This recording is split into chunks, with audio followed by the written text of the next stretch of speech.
অসমলৈ আহি থকা ৰেল লাইনৰ ডবলীকৰণ বা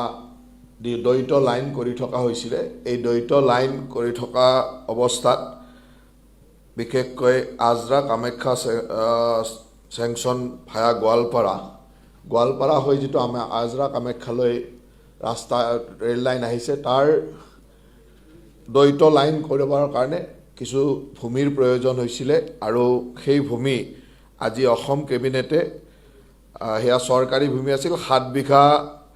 মৌজা জালুকবাৰী মৌজাৰ আণ্ডাৰত আৰু 1 বিঘা